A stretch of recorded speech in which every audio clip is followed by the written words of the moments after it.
जयपुर ग्रामीण को लेकर राव राजेंद्र सिंह और अनिल चोपड़ा के बीच जो खटपट चल रही है, एक वीडियो अनिल चोपड़ा का सामने आया है, दिखाते हैं आपको, फिर चर्चा करते हैं इस पर। 4 जून को जब जयपुर ग्रामीण के अंदर लोकसभा का परिणाम आया, मैंने तब भी कहा कि मैं इस परिणाम को स्वीकार नहीं करता और निश्चित रूप से जयपुर ग्रामीण में चुनाव परिणाम में धांधली हुई।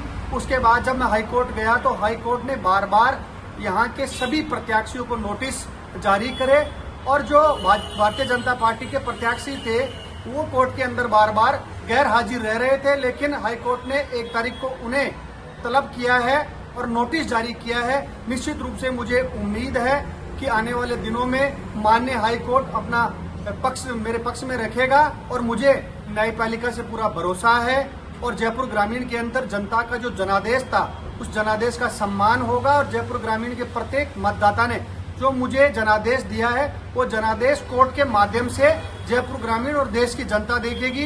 निश्चित रूप से मैं इस परिणाम को मैं स्वीकार नहीं करता और हाईकोर्ट से मुझे पूरी उम्मीद है माननीय हाईकोर्ट इस परिणाम को बदलने का काम करेगा। धन्यवाद। श्री मेवाड़ हेलीकॉप्टर मानसरोवर जयपुर लेकर आया है आपके लिए बहुत बड़ा उपहार।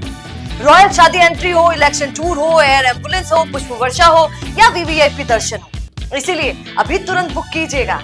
ये कांग्रेस के अनिल चोपड़ा हैं, जयपुर ग्रामीण के लिए लोकसभा सांसद के लिए ये प्रत्याशी थे कांग्रेस से, लेकिन सोचने वाली बात है मात्र 1615 वोट से हार गए और अब हार के काफी समय तक इन्होंने ये बात रखी कि घोटाला हुआ है वोट्स में।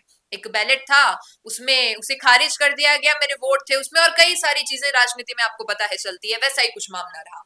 लेकिन राव राजेंद्र सिंह जो कि बीजेपी से हैं, वो कई बार हाईकोर्ट में जब मामला आया ये तो पहुंचे नहीं, हमेशा उनकी एब्सेंस रही वहां पे। तो अब कोर्ट ने एक स्पष्ट रूप से नोटिस निकाल दिया है कि भाई राव राजेंद्र सिंह और तमाम इन लोगों के विपक्ष में हमारे पास ये कंप्लेंट दर्ज है और आपको अब 1 नवंबर को यहाँ पे होना ही होगा। अब देखना तो यही है कि 1 नवंबर को जब वो वहां जाते हैं तब क्या कुछ इस केस में आगे बनता है। लेकिन सोचने वाली बात है कि इतने समय बाद अगर कोई निर्णय आता है और तब कोई ऐसी चोरी पकड़ी जाती है या वास्तविक रूप से जो कांग्रेस कह रही है वो सच होता है, तो क्या वोट चोरी के इस मामले में ये कड़ी जुड़ जाएगी?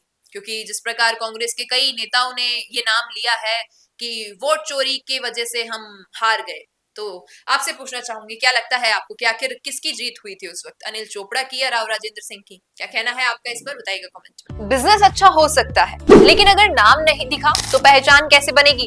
अब टेंशन छोड़िए, द फैक्ट इंडिया आपके बिजनेस को देगा वो पहचान जो पूरे राजस्थान में हर किसी तक पहुंचे। न्यूज चैनल पर विज्ञापन, पॉडकास्ट और प्रमोशन के जरिए आप सीधे 5 लाख सब्सक्राइबर और 10 करोड़ से ज्यादा व्यूज तक अपनी पहुंच बना सकते हैं। तो देर किस बात की, आज ही द फैक्ट इंडिया से जुड़िए और अपने बिजनेस को बनाइए हर घर का नाम।